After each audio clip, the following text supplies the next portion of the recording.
I never thought my wedding day would feel like a punishment. Every inch of this dress squeezes me like I'm being slowly vacuum sealed into a version of myself I no longer recognize. The twins inside me twist and stretch, as if protesting the tight cage I've been stuffed into. The corset bites into my ribs with every shallow breath. I can't tell if I'm suffocating from the lack of air or from the weight of this entire charade.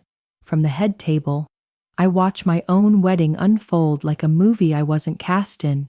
Their laughter feels distant, almost unreal, like it belongs to another room, another world. Ethan, my brand new husband, is already drunk, slumped at the next table. His mother, Perfect Margaret, is holding court across the room. Her laughter is really getting on my nerves. My body is screaming in pain while I smile for cameras. The twins twist restlessly inside me. We pleaded to marry before the bump showed, but Margaret made sure I'd be paraded full-bellied down the aisle. Overwhelmed and dizzy, I excuse myself. As I shuffle out, gathering the heavy train, Margaret's voice slices through the murmur of the crowd. "Oh, Nicole, I truly don't know how to handle this mess. My Ethan bringing home an orphan girl and knocking her up with twins. What on earth was he thinking?" When I realized we'd actually have to go through with the wedding, I nearly passed out. She scoffed. "Why does this all fall on me? For all we know, those babies might not even be his," she whispered. "She's clever, I'll give her that. Clever enough to scheme her way into a home in the capital, and Ethan, poor gullible Ethan, actually thinks he loves her. Pathetic. This is such a burden. I was certain he'd marry Shirley, the charming architect's daughter, not this orphan girl." Her words didn't just sting, they carved into me, sharp and personal. I clear my throat loudly, startling Margaret. She whirls around, switching to that syrupy tone that masks her disdain. "Lena dear, you look awful. Let me send the driver. Go home and rest. We'll handle the party." Her words cut deeper than any slap. I stood there, aching, trapped in this dress, this life, this family that never wanted me. Is this what I want for my babies? A home filled with contempt and cold smiles? I wished someone, anyone, would tell me I deserve more. I thought of the orphanage nurses, the only true warmth I'd ever known. I wish just one of them were here, offering a hug, a word. Anything to steady me now. I've carried the emptiness of being parentless my whole life. But tonight, in this glittering hall filled with strangers, it swells into something unbearable. I ache for a mother's hand to grasp mine, to whisper that I'm not alone. But there's no one. I shut the thought down. Wishing won't save me. I've fought my way through worse. I'll do it again. For them. For my children. They might grow up without grandparents, without father, but they'll never go without love. I'll be enough. I lift my chin. There's strength in me I never saw before. Now, I'll be the mother I once dreamed of, lying in bed with a pillow soaked in grief. I wonder how my wedding became the loneliest night of my life. Margaret's fake smile and sickly sweet voice churned my stomach. I fled my own reception, strangers' cold stares burning into me. I prayed Ethan would notice my absence, would burst through the door with worry in his eyes. But here I lie, forgotten, the bride no one missed. It feels like I was never meant to matter, just a footnote in someone else's celebration. The front door creaks open, pulling me from my thoughts. Ethan stumbles in at dawn, reeking of liquor and a woman's perfume that isn't mine. He collapses on the floor, fully clothed, missing the bed entirely. His drunken snores fill the room. I turn away, nausea rising. From betrayal, not the twins. This isn't love. This isn't the marriage I imagined. I remember how love once bloomed, stark against this bitter truth. My early life is a blur. Just fragments remain. I recall a woman's pleading voice telling me not to cry and that I'd be going to live somewhere else. At 4, I arrived silent and lost, Unsure of who I was, I adapted, became the quiet girl, the easy one, the one who didn't cause trouble. Childhood became repetition: wake, eat, obey, repeat. It was all set. I accepted it silently, unaware of anything else. I was the quiet achiever, smart, composed. After graduation, the orphanage arranged a tiny government flat for me, peeling walls, leaking pipes. But to me, it was freedom, a space that finally belonged to no one but me. I dreamed of becoming a doctor and enrolled in medical school. There, I met Ethan. Unlike anyone I'd known, charming and full of life, he seemed from another world. When he proposed, it felt like a fairy tale. And now, with his snores reeking of liquor and indifference, I lie awake asking myself if I mistook a fantasy for a future. Now, on our wedding night, his drunken snores make me doubt everything. Is that what my future holds? No, I will not be silent. Not again. I've walked alone before. I know how to rebuild. My children deserve a life built on love, not tolerance, and I deserve peace. At dawn's first light, I silently vow to myself, I will finish school, become a doctor, and build a life of respect. If Ethan wants to remain, he must rise to meet the life I'm building. And if he won't, then he'll simply become a chapter I've already survived. I touch my swollen belly, feeling the twins inside. We'll be okay, I whisper. And this time, I believe it. For the first time since the vows, I feel like I'm making one that matters. I suddenly remembered the past. Back then, my life was simple. I had the sweet smile and curls that caught every boy's eye. But love wasn't my goal yet. The orphanage taught me caution. I'd watched too many girls with soft hearts crash. Lost to bottles, pills, and promises I promised myself. Build the life first. Let love come second. But the heart ignores plans. It was an ordinary day. Post-op rounds, hushed corridors. Until I saw him. A man with midnight eyes and a smile I wasn't ready for. Ethan didn't walk in. He arrived. Like a story already in motion. Polite, charming. That wink felt rehearsed, but the blush on my cheeks was real. What began as coffee and quiet conversations turned into something softer, deeper. Before I even knew I was falling, Ethan came from money. His mother a businesswoman, his father working in city administration. I felt like a stranger in their world. But I never lied about mine. I told him I had no last name worth bragging about. Ethan, at first, admired the fire in me, said I didn't need rescuing. He called me a warrior, said I turned struggle into strength. He confessed he envied me, said freedom scared him more than loneliness scared me. I told him having someone worry for you isn't a burden. It's a blessing. You think independence is glamorous? I told him. Try sleeping every night, knowing no one's coming if you fall. We started dating, and before I knew it, I had fallen in love. All my old resolutions gone. Ethan was warmth I didn't know I craved. He promised we'd be together forever, and I believed him. I thought I had stepped into the final chapter of a love story, but real life is not like a dream. Just a few months later, everything changed completely. I felt off, drained, moody, emotions leaking through cracks I didn't know were there. My cycle vanished into chaos, my body shifting without warning. 2 pink lines. That's all it took for the world I knew to fall out from under me. We had just started our relationship, and Ethan hadn't even introduced me to his parents yet. And now, a baby? This definitely wasn't part of our plans. Our future had waves and sunsets, not midnight feedings and pacifiers. I was still in school. How could we raise a child when we hadn't even finished building us? All we had was love, raw and unfinished. The words refused to form. Pregnant felt too heavy for my lips to carry. I delayed. I panicked. until the delay became a burden I couldn't carry alone.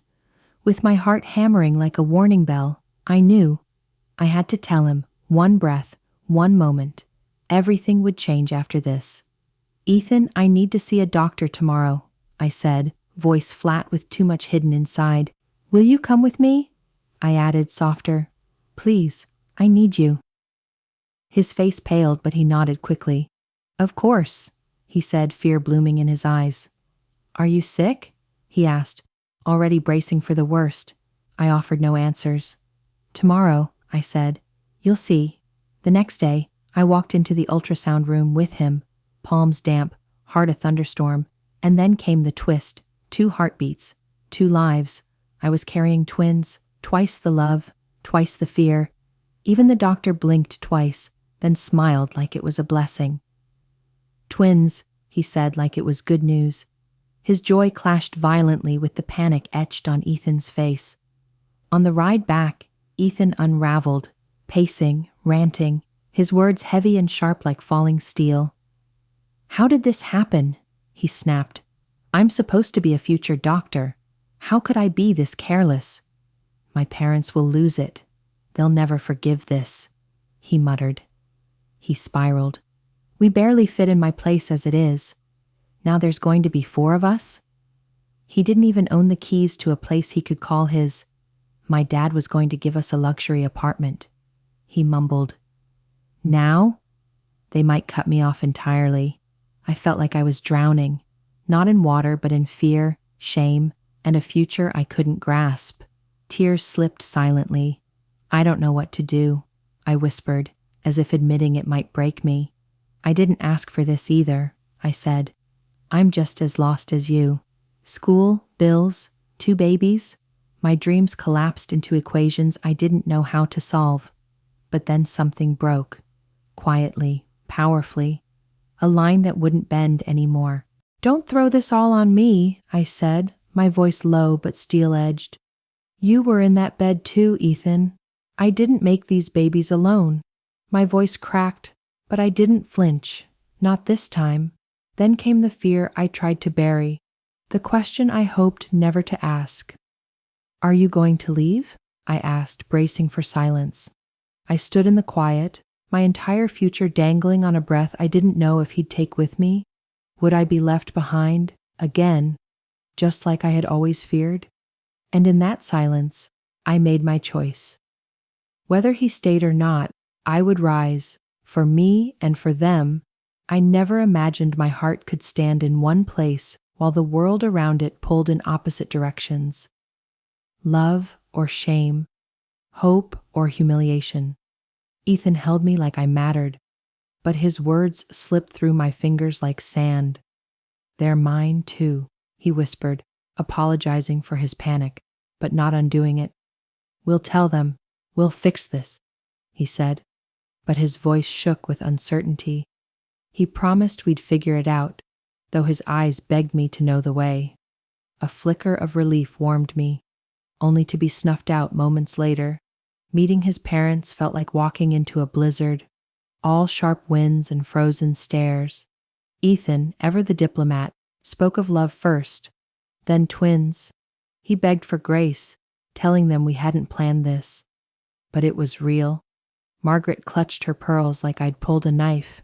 His father folded his arms, a silent verdict.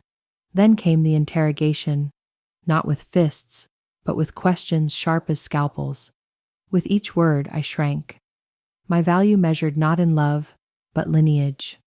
I wasn't just pregnant. I was rootless, unbanked, unwanted. To them, I was a blemish on their carefully polished legacy. But the pregnancy made me unavoidable. Not welcome, but necessary. They erased my tiny world and replaced it with marble floors and glass walls. "At least there's space," Margaret had said. As if that fixed everything. And so began the next act. Not freedom, not romance, but duty. My job was quietly erased. No more pharmacy shifts, no more autonomy. My in-laws made it clear. Working in a shop was beneath someone carrying their name. I clung to the one freedom they hadn't stripped away. My education, I sat for final exams with a belly that announced my condition louder than words ever could. I used to dream of white lace, whispered vows, and dancing before the bump ever showed.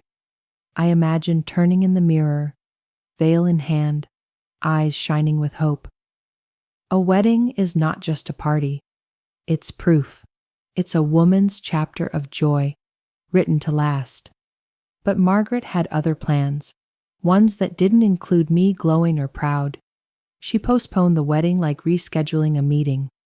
4 times, 4 lies. One day she was too ill, the next too busy, and once, the flowers were out of season. It felt intentional, like Margaret was trying to delay the wedding until I was in my 3rd trimester, looking shapeless and far from beautiful. Maybe she wanted to make a fool of me in front of the guests. Margaret was a tough woman, without any sign of compassion, respect, or kindness. She controlled the entire family and their business, with no one daring to question her. At night, hands on my swollen belly, I asked myself, is this what love led me to? Is this the legacy I want to give my children? Silence and submission? But then, a kick, a flutter, a promise beneath my skin reminding me I was not alone. I didn't choose this war, but I would fight it anyway, for them and for me. At the Caldwell mansion, Margaret's smile shone for guests, yet once Ethan was home, Margaret's true self showed in the study. Darling, she'd purr, lacing her poison with syrup, your little fiancé is at it again. She destroyed your silk shirt, can't even work a washing machine, she sneered. She struts around like she owns this house. Remind me, Ethan, how long have you even known her? Twins, Ethan? Really? You're certain they're yours? No twins in our bloodline. These things are inherited. Her words weren't just cruel. They were surgical, designed to slice confidence. Why saddle yourself with this girl? What's she offering you, besides drama? She's average, Ethan. Pretty at best. No education, no class, no future. She's broke, and you think 3 screaming babies won't shatter your sanity? It would drive me insane, and it'll drive you there too. Just wait. You're throwing away your 20s, Ethan? Sleepless nights and diapers? That's not your destiny. You still run to me when you need help, and now you'll be someone's father? Don't chain yourself to children that might not even carry your blood. Wake up, Ethan. Ethan, pale and cornered, would push back. Weakly, but still. What are you saying, Mom? That I abandon the woman carrying my children? What will people say? He said he loved me, even if fatherhood still terrified him. We'll figure it out, he muttered. What choice do we have? Margaret's smile curved like a blade dipped in honey. Throw her out? Oh no, darling, I have something far more clever in mind. After every closed-door meeting, Ethan emerged like a man returning from battle. Angry, drained, changed. It became painfully clear. Ethan saw fatherhood not as a blessing, but as a life sentence. He looked at me, and I could almost hear the thought, I had plans, and now they're gone. Even our wedding was a performance, a stage play dressed in silk and shame. I stood there, watching the man I loved fumble through vows like reading lines from a script he didn't believe in. His fingers trembled, not from love, but reluctance. The moment I once imagined in white lace felt like cardboard, fragile, fake, and ready to fall apart. After the applause, he vanished into the crowd, and I vanished into myself. Is this what love looks like? Silence, distance, and eyes that never meet mine? Where was the man who once whispered forever in the dark? Our unexpected twins hadn't brought us closer. They'd buried everything we once felt. 3 weeks passed, and still no we time, just shadows of obligation. His parents guarded the wedding money like a vault. One I didn't have the code to. Soon, even silence turned hostile. We fought over spoons, sleep, and shadows. My turning in bed annoyed him more than my pain moved him. One night the bed was cold. The next, so was the room beside mine. Each morning, I gather the pieces. Smaller than yesterday, harder to hold. I ache for him. Not his body, but the warmth he used to carry. Especially at night, when fear wraps around me like a second skin, I lie awake imagining scalpels, silence in the delivery room, and the scream that doesn't come. I'm barely out of lectures and lab coats, and soon I'll be elbows deep in diapers. No mother to call, no friend to sit on the edge of my bed. Just me and the echo of everything I wish I had. I close my eyes and picture Ethan holding them. Eyes softening, heart shifting. But even that vision flickers now. Even my fantasies have started to crumble under the weight of reality. Then came the blow. Not shouted, just dropped casually. 5 weeks away, starting tomorrow. It's important, he said, like I was overreacting to a weather report. My voice cracked as I pleaded, "How can you leave now?" But he looked at me like I was the one being unreasonable. Rejected by his mother, tolerated by his father, now abandoned by him. What if they come early? I've read the stats. Twins rarely wait, but apparently Ethan can. The doctors don't know, and neither do I. But Ethan already decided. He won't be here either way, I begged. He rolled his eyes. "Stop feeding your fear with nonsense," he said. "You've got time. My parents are here," he said, like I was a fragile package they could handle. "It's for us," he insisted, but his voice cracked like a boy defending his toys. "It's just the start," he explained. "If I don't go now, when will I?" As his words echo in my head, I realize the man I loved has left long before this flight. This isn't the life I promised them when they fluttered inside me. I rest my hand on my stretched skin, where 2 tiny lives stir inside me, and I whisper a promise. I'll be strong for you, even when I'm breaking. This marriage may have left me cold, but motherhood will not leave me empty. They are my blood, my reason, my future, and I will fight the world to protect their right to be loved. This sterile bed, this beeping silence, it's lonelier than the orphanage ever was. My body may be stable, but my heart thrashes like it's drowning, and no one sees me sinking. How did I become a soldier in a war I never chose, fighting alone for lives I created in love? Not long ago, I was trapped in velvet walls, luxury outside, loneliness within. My hours weren't mine. I was a guest in a life I was expected to obey, not shape. I walked those halls like a ghost with a heartbeat, present, but never acknowledged. That night replays like a nightmare I can't wake from. Pain tore through me without warning. Raw, primal, terrifying. I dragged myself to Margaret's door, breath shallow, heart screaming louder than my voice. Her eyes narrowed with irritation, as if my pain was an inconvenience to her sleep. "Always dramatic," she snapped, "and it hasn't even started yet." She called the ambulance, reluctantly, but her words cut deeper than contractions. "Don't cry like a girl," she hissed. "Act like a mother, not a child."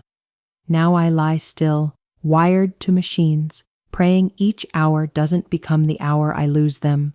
The doctors say I must not move, must not risk, must not fail. Because 2 lives are counting on me, I dial Ethan over and over, clinging to the hope that love hasn't turned its back on me. His phone rings into nothing. Margaret's silence feels deliberate, like a locked door I'm too tired to knock on. A shadow whispers in my mind. Was this abandonment? Intentional? I lie here, gown clinging to my back, and wonder how I became invisible to the people who once called me family. My savings are a whisper, barely enough to outlast the fear, let alone a prescription. The monitor's beep sounds like a clock ticking backward. reminding me of all the girls from the orphanage who ended up right where I am.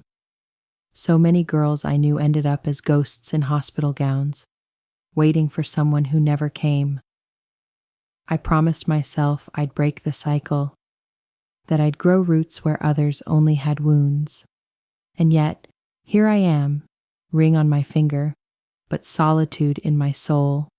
But then a soft kick beneath my ribs whispers, "You're not alone." And I breathe again. I won't give them perfection, but I will give them fierce, unwavering love. I will rise, not because I'm strong, but because they need me to be. This life isn't what I dreamed, but it's what I have, and I'll turn it into something that doesn't destroy me. The days bleed into each other. Each sunrise brings the same silence. No knock on the door, no voice in the hallway, only the sound of waiting. Doubt coils around my ribs. Did he change his number? Did he erase me? It feels surreal. How someone once so close could vanish so completely.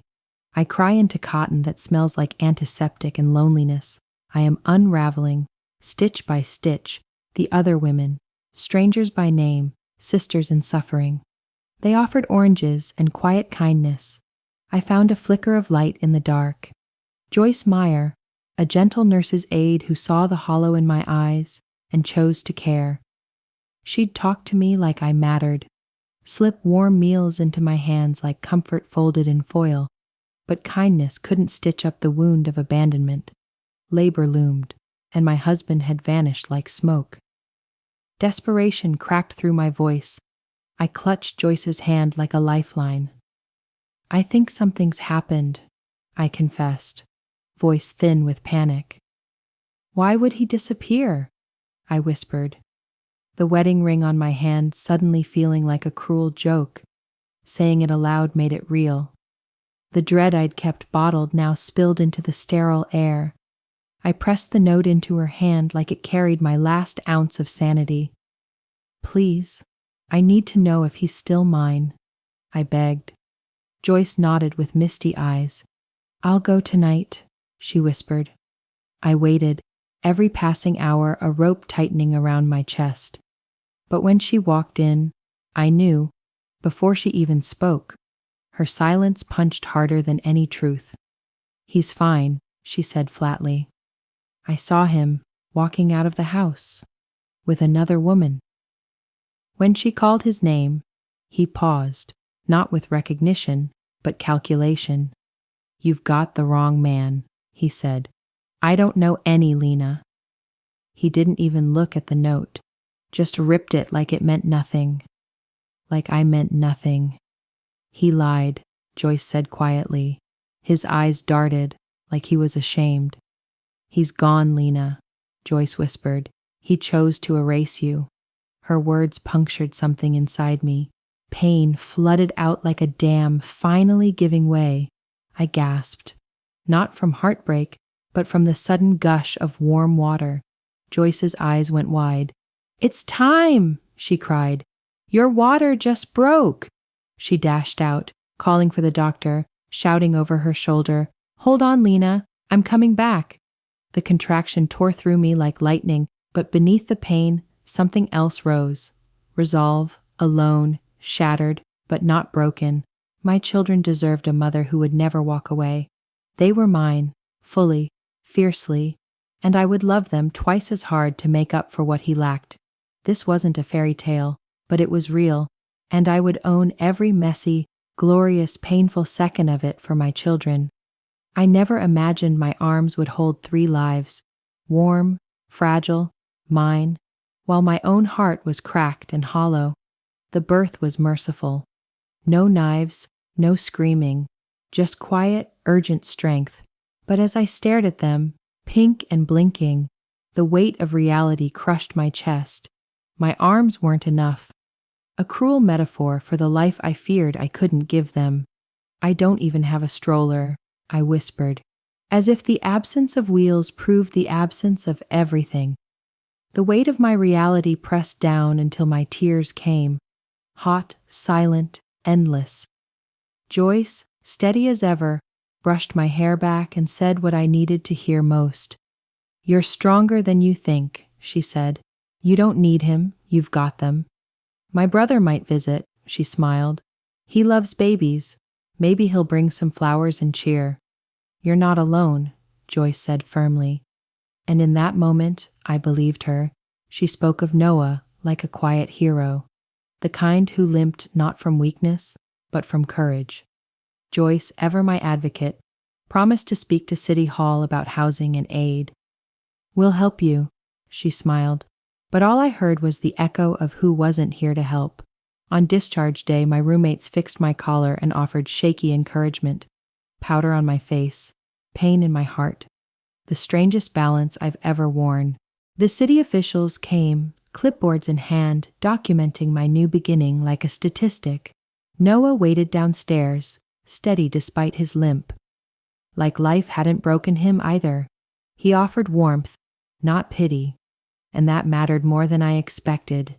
He pressed flowers into my hand and said, "You've already done the hardest part." Then came the cameras, hungry for inspiration, blind to the raw truth beneath my smile. They asked about hope. I answered with practiced poise, hiding the rubble beneath my words. I gave them a smile. Not for them, but for my children watching one day. After the lights faded, it was Joyce and Noah who helped me into the taxi. Reality waiting in the rear seat, the apartment door shut behind me like the end of a chapter. I exhaled. Then I broke. 3 babies. No crib, no stroller, just me. And a storm inside. But somewhere beneath the fatigue and fear, something else stirred. Rage and resolve. Ethan didn't just leave. He made me feel unworthy. But I was done believing him. I made a vow with milk on my shirt and fire in my chest. We don't need them. We will rise without them. Not a cent from them. Not a glance. We'd build something new from the ashes. Watching them sleep, I saw myself, not broken, but reborn. We had no wealth, no nursery, but we had each other, and that was our empire. In the marble halls of the Caldwell estate, the air buzzed, not with joy, but with tightly wound curiosity. The TV glowed with the image of a woman hailed as a local hero, a single mother of twins, brave and resilient. On screen, Lena smiled softly as a man with a limp handed her flowers. The room fell silent. The footage lingered on Lena's tired but proud face, and the swaddled twins in her arms. Margaret's voice sliced through the hush like a blade. "There. I knew it," she snapped. "Those children aren't ours. That man is the real father." "She's exposed herself on national TV," Margaret sneered, parading her new man like some victory. Ethan sat frozen, torn between the woman he once loved and the mother who never let him forget her power. "Maybe she just needed help," he murmured, voice barely audible. "We made a mistake," Ethan said at last, his voice cracking. I still love her." "She's still my wife," he added, more to himself than anyone else. Margaret turned on him with a glare. "You fool, you'd throw away our name for an orphan's lies?" "Those brats are not Caldwells," she spat. "They'll never step foot in this house." Her lips curled. Let her play house. She'll come crawling back the minute real life hits. "She thinks she can apply for housing?" Margaret scoffed. "With my husband's name on every file? She'll be blacklisted before she finishes her form." "She'll come begging, mark my words," Margaret said with satisfaction. She smiled coldly. "The world's seen what I always knew. She's just a clever little orphan with a talent for deception." Ethan, as usual, was no match for Margaret's iron grip. Years under her rule had hollowed him out, leaving behind a shell that couldn't say no. He loved Lena, yes, but not more than he feared Margaret. He went along with Margaret's cruelty, praying in silence that fate would fix what he was too weak to face. The spotlight turned to Margaret, now on stage at a major investor summit, She stood poised, rehearsed, ready to dazzle the room with her projections. The screen behind her hummed, loaded with graphs, growth, and ambition. But fate, ever dramatic, had other plans. The screen flickered, then showed the local news, and there she was. Lena, holding her twins, with Noah beside her, handing her flowers. A collective gasp filled the room like a ripple of disbelief. Faces turned, whispering. They knew that woman. They'd seen her in a white dress not long ago. Questions hung thick in the air. Where is Ethan? Who's this man? What is Margaret hiding? Margaret's jaw clenched. She cut the feed, forced a smile, and stammered through a half-hearted apology. But the damage was done. Whispers bloomed like wildfire. One man, however, wasn't just surprised. He was shaken. Larry King sat bolt upright. His eyes locked on Noah. That's him. The man who'd pulled his son from death a year ago. Larry hadn't been there that day. Just the footage and the guilt. But now, seeing Noah on the screen again, older, limping, but unmistakably the same, it all came rushing back. But the man had disappeared before anyone could thank him. Slipping away with a bleeding leg and a quiet dignity, Larry had replayed the footage in his mind for a year. Now, that face had returned to him through a flickering news clip. He wasted no time. Strings were pulled, names traced, and the truth began to unfold. He learned that the man once celebrated as a promising heir had left his wife to fend for herself, not even showing up to bring her home. He found the address. He didn't come empty-handed. His arms were full of diapers, soft toys, and a quiet intention to restore some dignity. She opened the door slowly, dark circles under her eyes, the weight of sleepless nights etched into her expression. She looked startled, but when he said, "Noah," her guard lowered slightly, and the words began to spill. I opened the door with my heart in my throat. Not sure if this was help or another cruel twist. For a second, my body braced. The kind of fear that only betrayal leaves behind. But this man didn't carry Ethan's shadow. My hand instinctively reached for my tangled hair, shame creeping up my spine. I'm sorry. I'm not really presentable, I said, voice breathless. And then came the cries, sharp, needy, relentless, like a soundtrack to my unraveling. They're hungry. I haven't even showered, I admitted, cheeks flushed.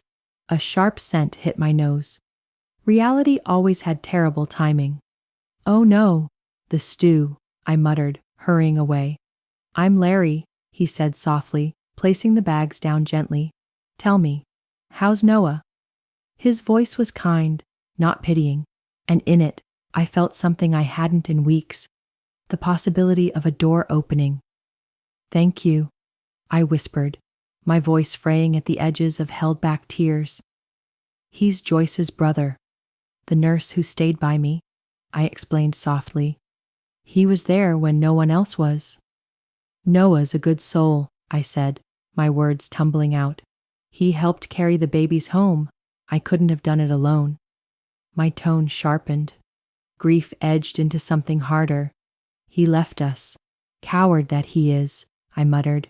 Let God deal with him and that cruel mother of his. We'll survive. We will. My hand shook slightly as I scribbled Joyce's number, a knot forming in my throat. They've given me more than anyone else has, I murmured. But I still can't even take the babies out. I don't even have a stroller. Surrounded by bottles, baby blankets, and the echo of silence, I felt like I might disappear completely. But then Larry's quiet eyes met mine, not with pity, but with recognition, and a flicker of hope lit in my chest. Maybe kindness hadn't died out. Maybe strangers could hold up the pieces others had shattered. He didn't see a burden. He saw a mother. For the first time in weeks, I let myself believe, maybe we'll be okay. I handed Larry the paper And before the door even shut, I saw him dialing Noah's number. Larry's voice was calm but firm. "I saw you a year ago. You saved my son, and now you've helped someone else I care about." Noah spoke humbly about the accident, the limp, and how he and Joyce had tried to be there for Lena in the smallest ways. Larry listened in silence. When Noah finished, he simply said, "You're exactly the kind of man I want to work with." Noah didn't owe me anything, but he showed up like someone who understood what it meant to be forgotten. Larry's voice held that rare mix of authority and compassion, the kind that changes lives. He offered Noah a position, assistant manager, decent pay, fair hours, a doorway back to dignity. "And as for Lena," he added gently, "let me handle the stroller. It's the least I can do for someone so brave." Noah's face lit up, the kind of light that only comes after long tunnels. "I won't let you down," he said, voice trembling. Joyce will cry when she hears. She's always worried I'd never find my place." I never expected the clouds to part this fast, but suddenly, the sun was pouring in. One moment I was suffocating. The next, hands reached out. Noah and Larry, two names I'll never forget. Noah dove into his new role like a man starved for purpose. And within months, he was leading his department. Watching him rise was like watching a miracle in motion. And somehow, I felt part of it. Larry kept his word. A package arrived. And inside was something that made me cry. A double stroller, sturdy, beautiful, and more luxurious than anything I dreamed of. I ran my hand along its handle and felt something shift. Proof that kindness still lived in this world. Now, when we walk outside, the twins nap calmly, and I finally breathe in peace instead of survival. As for Noah and me, there's a rhythm to us now, a gentle understanding. He's not just helping, he's part of us. He holds one twin while I feed the other. He hums lullabies I never taught him. He's not just a partner, he's the calm to my storm, the hand that never lets go. Maybe this is what love was always meant to feel like. The sting of Ethan's betrayal has dulled, like a scar that no longer hurts when touched. Looking back, we were two puzzle pieces forced together, never meant to fit. What we shared was noise, not harmony, fire, not warmth. I no longer mourn the divorce. A life chained to bitterness was never mine to keep. With Noah and Joyce's steady help, we moved into a sunlit 4-bedroom flat, a palace compared to where we'd started. Days blurred into weeks, and one morning, I kissed the twins goodbye and walked into university, not as a girl, but as a mother reclaiming her dream. Now I change sheets in the same ward where I once cried through labor, and each step feels like healing. It wasn't graceful, but it was mine. Between lectures, bottles, and lullabies, I found rhythm in the mess. Through exhaustion and joy, Noah stayed, not as a hero, but as a constant. When the twins call him Papa and wrap their fingers around his, the world feels whole. Watching our patchwork family bloom, I know now, life doesn't always follow the map, but it leads somewhere beautiful.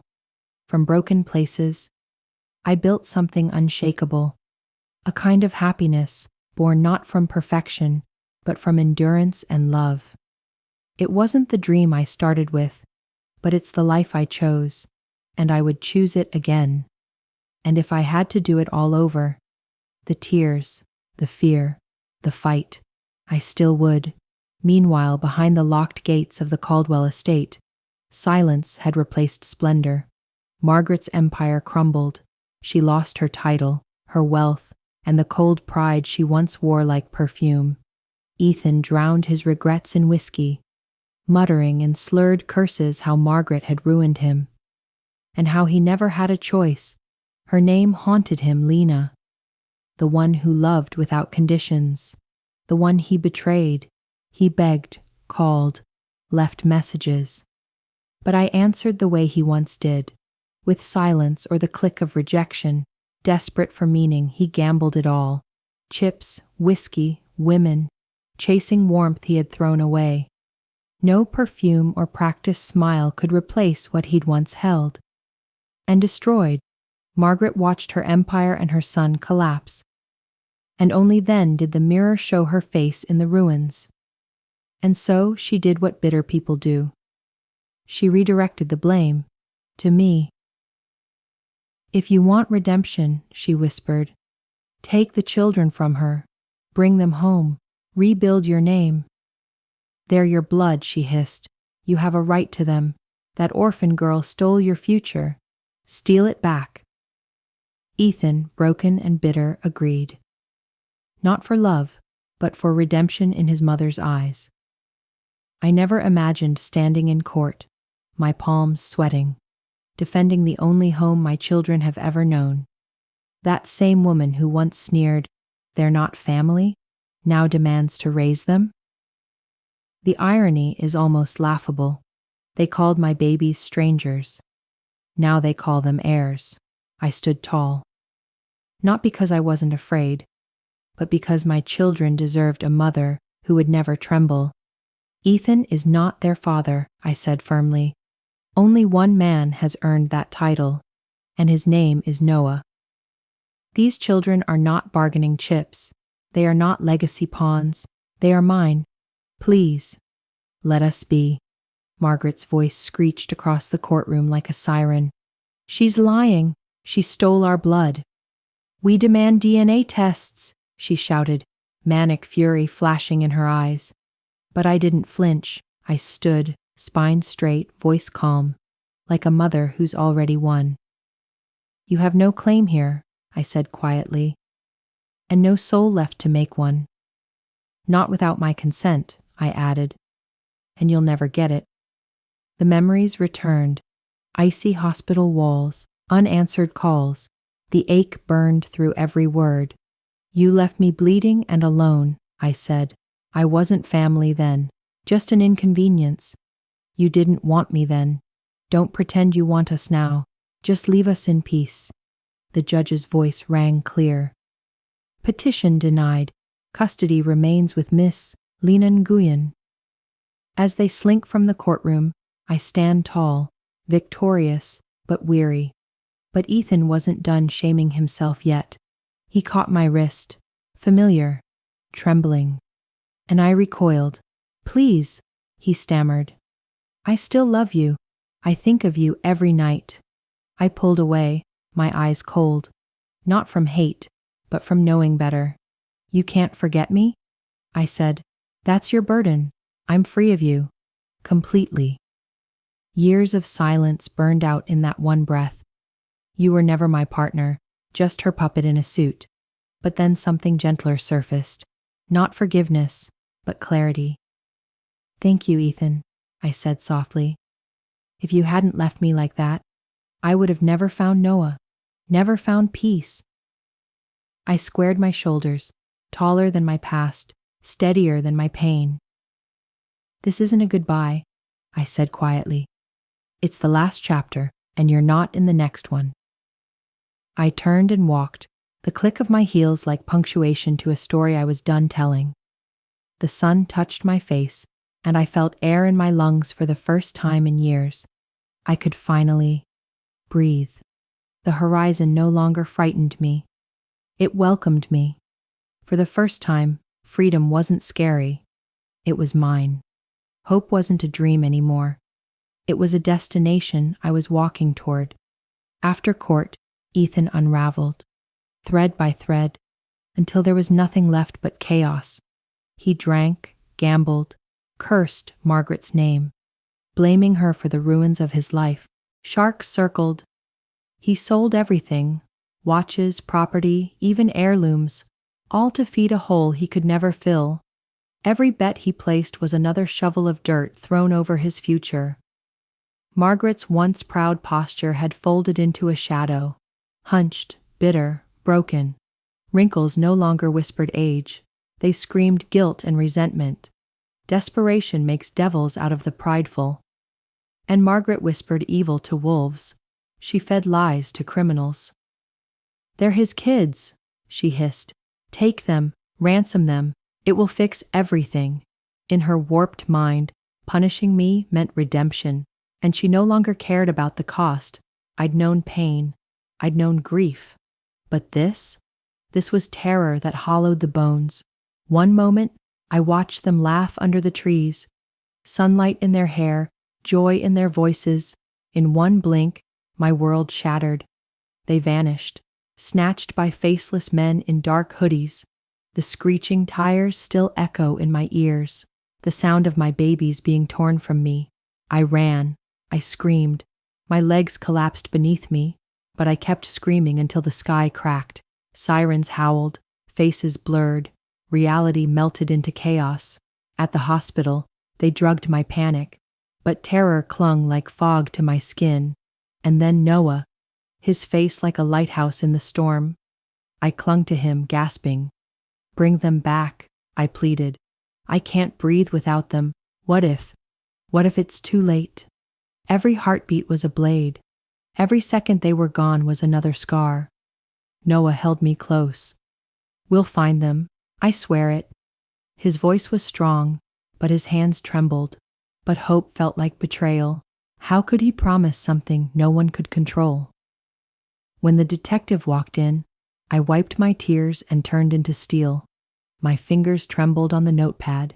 Sketching faces burned into my soul. A single license plate number. 4 digits that lit the darkness like a match. Time became my enemy. Each tick tore another piece from me. Part of me wanted to curl into the hospital bed and disappear, but the mother in me roared, "Stand up, keep going. They're waiting." I looked Noah dead in the eye. "We're going now, I feel where they are."